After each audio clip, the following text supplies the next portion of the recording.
బాపట్ల జిల్లా SNG junior కళాశాలలో తెలుగు భాషా దినోత్సవం సందర్భంగా ఫోరం ఫర్ బెటర్ బాపట్ల ప్రచురించిన కరపత్రాలను ఏపీ మానవ వనరుల అభివృద్ధి సంస్థ పూర్వ డైరెక్టర్ జనరల్ డి చక్రపాణి ఆవిష్కరించారు. తెలుగు లిపి పద్యం బాపట్ల గడ్డ మీదే పుట్టాయని, తెలుగు జాతి అస్తిత్వానికి బాపట్లే పునాది వేసిందని ఆయన పేర్కొన్నారు. ఈ కార్యక్రమంలో ఫోరం కార్యదర్శి డాక్టర్ పిసి సాయిబాబు, చిత్రకారుడు జీవి, ప్రిన్సిపల్ సతీష్, వేలంగాని అధ్యాపకులు పాల్గొన్నారు.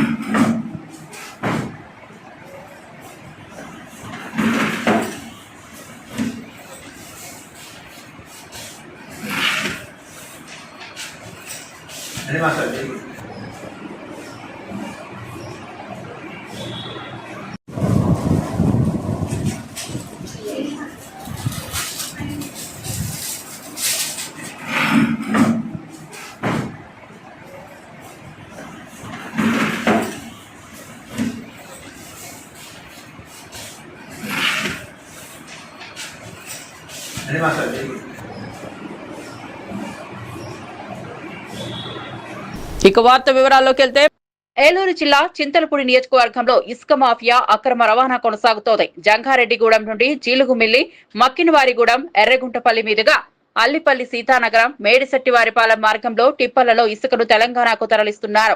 ఆంధ్రాలో టన్ను ధర 600గా ఉండగా తెలంగాణలో 1200 ఉండటంతో మాఫియా లక్షల్లో ఆర్జిస్తోంది. అడ్డదారిన జరుగుతున్న ఈ దందాకు అధికారులు అడ్డుకట్ట వేసి చర్యలు తీసుకోవాలని స్థానికులు కోరుతున్నారు.